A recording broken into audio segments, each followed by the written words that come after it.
Hello everyone, welcome to కథల సవ్వడి. ఈ వీడియోలో నేను అందమైన ముగ్గు వేస్తూ మీకు ఒక ఆసక్తికరమైన కథను షేర్ చేస్తున్నాను. శాలిని చంద్రకళ విరాట్ కోసము మత్తుమందు కలిపిన పాలు శ్యామల చేత్తో క్రాంతికి ఇవ్వడంతో క్రాంతి కాదనలేక ఆ పాలను తాగుతాడు. శాలిని క్రాంతిని చూసి కంగారు పడుతూ ఉంటుంది. శ్యామల, ఫోన్లేరా ఎక్కడ వేస్ట్ అవుతాయేమో అని బాధపడ్డాను అంటూ ఖాళీ గ్లాస్ తీసి పక్కన పెడుతుంది. జగదీశ్వరి శ్యామలను పిలుస్తూ పాల గ్లాస్ రెడీనా అంటుంది. శ్యామల రెడీ వస్తున్నా అంటూ వెళ్ళిపోతుంది. క్రాంతి కూడా వెళ్ళిపోతాడు. శాలిని ఇరిటేట్ అవుతూ ఉంటుంది. ఇక కామాక్షి విరాట్ని, శ్యామల చంద్రకళని హాల్లోకి తీసుకొస్తారు.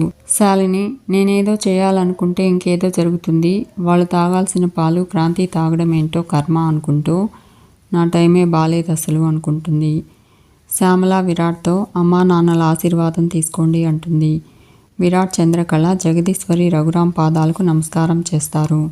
జగదీశ్వరి, ఎప్పటికీ ఇలాగే అన్యోన్యంగా ఉండండి అంటూ ఆశీర్వదిస్తుంది. రఘురాం, సంతోషంగా కలిసి ఉండండి, తొందరగా మాకు మనవడిని అందించండి అంటాడు. జగదీశ్వరి, అత్తయ్య వాళ్ళ ఆశీర్వాదం కూడా తీసుకోండి అంటుంది. విరాట్ చంద్రకళ శ్యామల పాదాలకు నమస్కారం చేస్తారు. శ్యామల, చల్లగా ఉండండి, మీ వల్ల ఈ కుటుంబంలోని సమస్యలు తీరిపోయి సంతోషం చోటు చేసుకుంది. ఆ సంతోషం రెట్టింపు కావాలి అంటే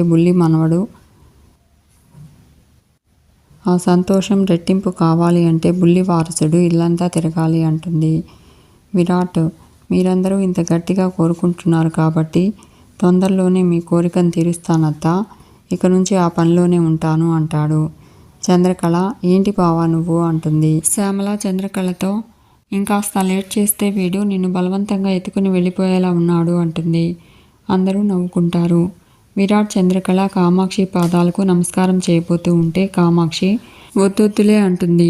చంద్రకళతో, అనుకున్నట్టుగా నువ్వు విరాట్ని సాధించుకున్నావు కదా, సంతోషంగా ఉండికా అంటుంది.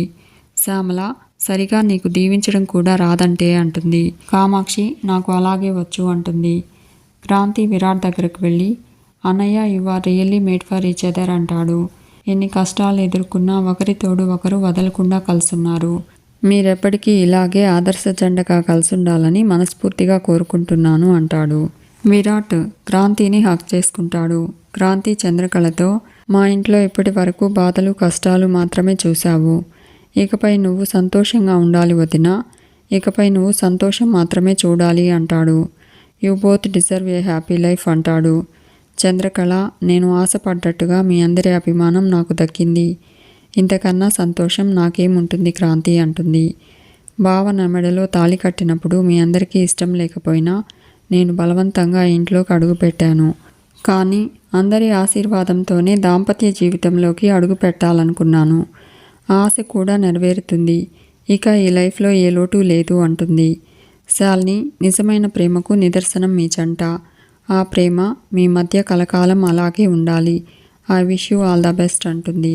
చంద్రకళ, థ్యాంక్ యూ శాలిని అంటుంది. విరాట్, మీ ఎమోషన్స్ అన్నీ ఇక్కడే ఆపేస్తే అసలు సీన్లోకి ఎంట్రీ ఇవ్వాలి, ముహూర్తానికి టైం అయిపోతుంది అంటాడు. శ్యామల, గడియారం ముళ్ళు కన్నా నీ మనసు ఇంకా వేగంగా పరిగెడుతున్నట్టుంది అంటూ, అమ్మాయిని మేం పంపిస్తాం కానీ ముందు నువ్వు గదిలోకి వెళ్ళు అంటుంది. విరాట్, అలాగే, ఇంకా ఎక్కువ డిస్కషన్స్ పెట్టకండి అని చెప్పి చంద్రకళకు సైగ చేస్తూ ఉంటాడు. శ్యామల, వెళ్ళరా, తీసుకొస్తాంలే వెళ్ళు అంటుంది. కామాక్షి, వీడసలు ఆగలేకపోతున్నాడు కదా అంటుంది. శ్యామల, 6 నెలల నుంచి పస్తులున్నారు మరి అంటుంది. కామాక్షి, శ్యామల చంద్రకళను తమతో తీసుకెళ్తారు. ఇక శాలిని క్రాంతికి మత్తెక్కితే తను పాలల్లో మత్తుమందు కలిపిన విషయం అర్థమైపోతుంది అనుకుంటూ ఎలాగైనా దానికి విరుగుడివ్వాలి అనుకుంటూ ఉంటుంది. క్రాంతి మందు బాటిల్ ఓపెన్ చేస్తూ ఉండడం చూసి క్రాంతిని పిలుస్తూ క్రాంతి దగ్గరకు వస్తుంది. క్రాంతి, ఎందుకు అరుస్తున్నావు అంటాడు. శాలిని, మందు తాగనని నాకు మాటిచ్చావు కదా, మర్చిపోయావా అంటుంది. క్రాంతి, నువ్వు తప్పు చేయనని మాటిచ్చావు, దాన్ని మర్చిపోయావు కదా అంటాడు. అయినా నువ్వెవరు నన్ను అడగడానికి, నాకు ఇష్టం వచ్చింది చేస్తాను అంటాడు. శాలిని, క్రాంతి ప్లీజ్, నా మీద కోపంతో నువ్వు మళ్ళీ తాగడం మొదలు పెట్టొద్దు అంటూ ఆ బాటిల్ని లాక్కోబోతుంది. క్రాంతి, నా మీద ప్రేమ ఉన్నట్టు నటించొద్దు అని చెప్పాను కదా, ఎందుకు ఓవర్ యాక్షన్ చేస్తున్నావు అంటాడు. శాలిని, నువ్వు ఏమైనా అనుకో క్రాంతి, తాగడం మాత్రం వద్దు ప్లీజ్ అంటుంది. క్రాంతి, నాకు తాగాలనే ఆలోచన వచ్చింది నీ వల్ల. శ్యామల అత్తయ్యతో వాదించడం ఇష్టం లేక నువ్వు కలిపిన పాలు తాగాను. ఆ క్షణం నుంచి నా కడుపులో దేవినట్లవుతుంది. నీ పాపిష్టి చేయి తగలగానే ఆ పాలు కూడా విషంలా మారిపోయాయనుకుంటా. ఆ విషం రుచి తెలియకుండా ఉండడం కోసమే ఈ విషం తాగుతున్నా అంటూ బాటిల్తో మందు తాగుతూ ఉంటాడు. శాలిని ముందే కడుపులోకి మత్తుమందు వెళ్ళింది.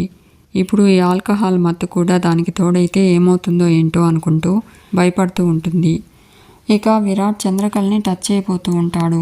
చంద్రకళ, ముందు ఈ పాలు తాగు బావా అంటుంది. విరాట్, ముందు మనం పంచుకోవాల్సింది పాలు కాదు మురిపాలు అంటాడు. చంద్రకళ, పాలు పంచుకున్నాకే మురిపాలు అంటుంది. విరాట్, ఏంటే నువ్వు 6 నెలల నుంచి ఊరిస్తున్నావు. నీ మాట కాదనకూడదని నేను ఓపిక పట్టాను. ఇప్పుడు కూడా నా ఓపికని పరీక్షించడం న్యాయం కాదు అంటాడు. చంద్రకళ, ఈ ఒక్క కార్యమైనా పద్ధతిగా జరగాలని అనుకున్నాం కదా. నా కోసం తాగు ప్లీజ్ అంటుంది. విరాట్ ఆ పాల గ్లాస్ని టీపాయ్ మీద పెట్టి చంద్రకళని రొమాంటిక్గా చూస్తూ చంద్రకళ జ్యువెలరీ తీసి పక్కన పెడతాడు. చంద్రకళను ఎత్తుకుని బెడ్ మీదకు చేరి ఇద్దరూ రొమాంటిక్గా ఉంటారు. ఇక క్రాంతి మందు తాగి కంగారు పడుతూ ఉన్న శాలినిని చూసి, ఏంటి శాలిని, నాకు దగ్గరికి రావడానికి భయమేస్తుందా అంటూ, పర్లేదురా అంటాడు. శాలిని హమ్మయ్య అనుకుంటూ మందులో అంతా మర్చిపోయినట్లున్నాడు. పాత క్రాంతిలా మారిపోయాడు అనుకుని క్రాంతి దగ్గరకు వస్తుంది. క్రాంతి, నీకు మందు బాగా ఎక్కువైంది, ఇక నువ్వు పడుకో అంటుంది. క్రాంతి శాలిని జుట్టు పట్టుకుని, ఏంటి అంతా మర్చిపోయాననుకుంటున్నావా? నువ్వు చేసిన ద్రోహం నేను చచ్చినా మర్చిపోను అంటాడు. శాలిని, క్రాంతి ప్లీజ్ వదులు అంటూ ఉంటుంది. క్రాంతి, నొప్పిగా ఉందా? ఈ నొప్పి నువ్వు భరించలేకపోతున్నావు. మరి నీ వల్ల నాకు గుండెల్లో కలిగిన నొప్పిని ఎలా భరించాలి అంటాడు. శాలిని, నొప్పిగా ఉంది క్రాంతి, వదులు అంటుంది. క్రాంతి శాలినిని వదిలి, ఎంతగా ప్రేమించానే నిన్ను. నువ్వు నా సోల్మేట్ అని, నువ్వు నా లైఫ్లో ఉండడం నా అదృష్టమని పొంగిపోయాను. నిన్ను గుండెల్లో పెట్టుకుని ఆనందించాను. నువ్వు లేకపోతే నాకు జీవితమే లేదనుకున్నాను. దేవతలా పోల్చానే నిన్ను అంటాడు. శాలిని, నాకు తెలుసు క్రాంతి, నీ ప్రేమ చాలా గొప్పది. నీ మనసు చాలా విశాలమైంది. నువ్వు నా లైఫ్ పార్ట్నర్ అవ్వడం నేను చేసుకున్న అదృష్టం అంటుంది. క్రాంతి శాలిని మెడ పట్టుకుని, అలాంటప్పుడు ఎందుకే నమ్మక ద్రోహం చేశావు? ఎందుకు తప్పు చేశావు అంటాడు. శాలిని, అప్పుడేదో ఆవేశంలో నేను తెలియక తప్పులు చేశాను క్రాంతి, కానీ ఇప్పుడు తెలుసుకుని మారిపోయాను అంటుంది. క్రాంతి, నువ్వు మారిపోయాను అనగానే నమ్మి క్షమిస్తాననుకున్నావా? నువ్వు ఎన్ని నేరాలు ఘోరాలు చేశావే అంటాడు. శాలిని, క్రాంతి ప్లీజ్ వదులు అంటూ ఉంటుంది. క్రాంతి శాలినిని వదిలి, నన్ను నా వాళ్ళు కాకుండా చేశావు. ఈ ఇంటిని మొత్తం సర్వనాశనం చేయాలనుకున్నావు. పైగా మా నాన్న ప్రాణాలు తీయాలని చూశావు. నా కెరియర్నే దెబ్బతీశావు. దేవత లాంటి చంద్రవతిని మీద లేనిపోని నిందలు మోపావు. మా అన్నయ్యను అపార్థం చేసుకునేలా చేశావు. నా మనసులో విషం నింపి నేనే వాళ్లను మాటలతో చిత్రహింసలు చేసేలా రెచ్చగొట్టావు. తల్లి కాబోతున్నానని అబద్ధం చెప్పి నా ఎమోషన్స్తో ఆడుకున్నావు. నిజంగానే మనకు బిడ్డ పుట్టబోతున్నాడని, మన ప్రేమకు ప్రతిరూపం మన లైఫ్లోకి రాబోతున్నాడని ఎంత సంతోషపడ్డానో. ఇంటికి వారసుడు రాబోతున్నాడని అమ్మా నాన్న ఎంత మురిసిపోయారో. పవిత్రమైన మాతృత్వాన్ని కూడా నీ పగ కోసం వాడుకున్నావు కదే పాపిష్టిదానా అంటూ శాలిని మెడ పట్టుకుని, నీలాంటిది నా జీవితంలోనే కాదు, భూమి మీదే ఉండకూడదు. నీ ప్రాణం తీసేదాకా వదలనే అంటాడు. శాలిని క్రాంతి అంటూ అరుస్తూ ఉంటుంది. క్రాంతి, నిన్ను మాత్రం అసలు వదలను అంటూ స్పృహ తప్పి కింద పడిపోతాడు. ఇక విరాట్ చంద్రకళ బెడ్ మీద పడుకుని ఉంటారు. విరాట్ కలయా నిజమా అంటూ పాట పాడుతూ ఉంటాడు. చంద్రకళ, కళ నిజమవగానే అబ్బాయి గారికి పాటలు తన్నుకొచ్చేస్తున్నాయి అంటుంది. విరాట్, నిజమే చంద్ర, ఈ క్షణాల కోసం నేను ఎన్నో కలలు కన్నాను. ఎంతగానో ఎదురు చూశాను. కానీ అది కోరికతో కాదు, మన మధ్య ఆ మాత్రం దూరం కూడా ఉండకూడదని. ఇప్పుడు మనం పరిపూర్ణమైన భార్యాభర్తలం అయ్యాము. ఇక ఏ శక్తి మనల్ని విడదీయలేదు అంటూ చంద్రకళను హక్ చేసుకుంటాడు. చంద్రకళ, నిన్ను ఆట పట్టించడానికి ఆతృత పడుతున్నావన్నాను, కానీ నీ మనసేంటో నాకు తెలీదా బావా అంటుంది. నువ్వే కాదు, నేను ఈ క్షణాల కోసం ఎదురు చూశాను. నువ్వు బయటకు చెప్పేవాడివి, నేను మనసులోనే దాచుకున్నాను, అంతే తేడా అంటుంది. విరాట్, దొంగ, నీలో కూడా ఆశ పెట్టుకుని నన్ను ఎంత ఏడిపించావే అంటాడు. చంద్రకళ, నేను నీ సొంతం అనిపించుకోవడం కన్నా కావాల్సింది ఇంకేముంటుంది బావా? ఈ జన్మకే కాదు 7 జన్మలకి మన మధ్య బంధం ఇలాగే ఉండాలి అంటుంది. విరాట్ అంటే 7 జన్మలకి నన్ను ఇలాగే ఎదురు చూసేలా చేస్తావా అంటాడు. చంద్రకళ అయ్యో బావా అంటూ విరాట్కి బుగ్గగిల్లుతుంది. విరాట్ చంద్రకళ నవ్వుకుంటారు. ఇక శృతి కింద పడుకుని నిద్రపోతూ గురక పెడుతూ ఉంటుంది. జలరాజ్ శృతిని చూస్తూ ఏం గురక పెడుతున్నావే గార్ధప స్వరం వేసుకొని, బాగానే పడుకున్నావు, నా పరిస్థితే గందరగోళంగా ఉంది. 3 పూటల్లో 6 పూటలు తిండి తింటావు, ఆదమర్చి నిద్రపోతావు, ఏం లైఫే నీది అనుకుంటూ సూపర్ అనుకుంటాడు. నీలాంటి ఆడపిల్ల ప్రపంచమంతా జల్లెడ పట్టినా దొరకదు. నువ్వు హిడింబి హుళక్కి పూతన లాంటి రాక్షస అంశతో పుట్టుంటావు.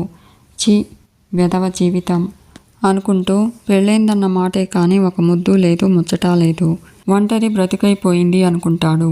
నాలాంటి దరిద్రమైన పరిస్థితి నాకు అప్పిచ్చినోడికి కూడా రాకూడదు. ఇంత అందమైన భార్యను పెట్టుకుని ఒంటరిగా నేల మీద పడుకోవడం దారుణమే దారుణం అనుకుంటూ అక్కడ విరాట్ అన్నయ్యకు ఈరోజు శోభనం అంట, నేనేమో ఇక్కడ ఇలా చా అనుకుంటాడు.